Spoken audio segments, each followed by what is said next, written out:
সরকারি ছুটির দিনে হঠাৎই মধ্যরাতে আগুনের ঘটনা ঘটে বাংলাদেশ সচিবালয়ে।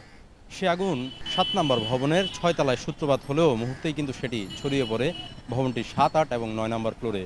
ঠিক রাত ১টা ৫২ মিনিটে আগুনের ঘটনার তদন্তে এবং নিয়ন্ত্রণে কাজ করতে শুরু করে ফায়ার সার্ভিস অ্যান্ড সিভিল ডিফেন্সের কর্মীরা। ৬ ঘন্টার প্রচেষ্টায় ১৯টি ইউনিট আগুন নিয়ন্ত্রণে আনে। সকাল ৮টা ৫ মিনিটে ৮টা ১০-এর দিকে ফায়ার সার্ভিসের যে ডিজি জাহেদ কামাল তিনি বলেছেন যে প্রাথমিকভাবে আগুনের সূত্রপাতের কোনো খবরাখবর তিনি পাননি। তবে আগুনে কিন্তু ব্যাপক ক্ষতি হয়েছে এই সচিবালয়ে থাকা বিভিন্ন নথিপত্রের। আমরা একটু যদি দেখি যে ঠিক বাংলাদেশ সচিবালয়ে যে ভবনগুলো রয়েছে সেই ভবনের বেশ কয়েকটি ফ্লোর কিন্তু আগুনে আসলে পুড়ে একদম ভূষ্মীভূত হয়ে গেছে। এই সচিবালয়ের যেই মন্ত্রণালয়গুলোতে আগুনের ঘটনা ঘটেছে সেই মন্ত্রণালয়ের মধ্যে কিন্তু উপদেষ্টা আসিফ মাহমুদ এবং নাহিদ হোসেনও কিন্তু এখানেই অফিস করতেন। তাদের যেই মন্ত্রণালয় সেই মন্ত্রণালয়গুলো কিন্তু পুরো ছাই হয়ে গেছে। আসলে সরকারি ছুটির দিনে যেই আগুনটি লেগেছে সেই আগুন লাগার ঘটনাকে ষড়যন্ত্র বলে মনে করছেন এই সচিবালয়ে কর্মরত বিভিন্ন কর্মচারী ও কর্মকর্তারা। তবে খতিয়ে দেখলে নিশ্চয়ই বেরিয়ে আসবে থলের বিড়াল। এই মুহূর্তে আপনারা নিশ্চয়ই দেখছেন যে সচিবালয়ের যে আগুন সেই আগুন নিয়ন্ত্রণে ৮টা ৫-এ আসলেও এখন পর্যন্ত কিন্তু ফায়ার সার্ভিস সহ বিভিন্ন ইউনিট কাজ করছেন।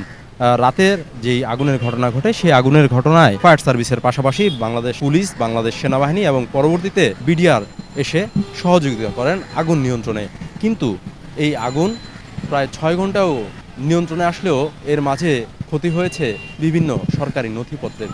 সেই নথিপত্রে বিগত সরকারের নানান অপরাধ ও দুর্নীতির তথ্য রয়েছে বলেও কিন্তু ফেসবুকে মন্তব্য করেছেন আসিফ মাহমুদ। তিনি বিষয়টি খতিয়ে দেখার জন্য আহ্বান জানিয়েছেন স্বরাষ্ট্র মন্ত্রণালয়কে। এদিকে স্বরাষ্ট্র মন্ত্রণালয়ের যেই স্বরাষ্ট্র উপদেষ্টা রয়েছেন তিনি কিন্তু এই আগুনের ঘটনায় ৫ থেকে ১১ সদস্য বিশিষ্ট একটি তদন্ত কমিটি করেছেন। তদন্ত কমিটি সেই বিষয়ে আগুনের খোঁজখবর নিচ্ছেন এবং তারা বাংলাদেশ যেই সিআইডি রয়েছে সেই সিআইডির ৭ সদস্য বিশিষ্ট একটি তদন্ত কমিটি আমরা সচিবালয়ের ১ নম্বর গেট থেকে ভেতরে ঢুকতে দেখেছি। আমরা দেখেছি এই সচিবালয়ে এখন পর্যন্ত কিন্তু নিরাপত্তা ব্যবস্থা জোরদার করার জন্য বাংলাদেশ পুলিশ এবং সেনাবাহিনী সহ বিভিন্ন কর্মকর্তারা কাজ করছেন।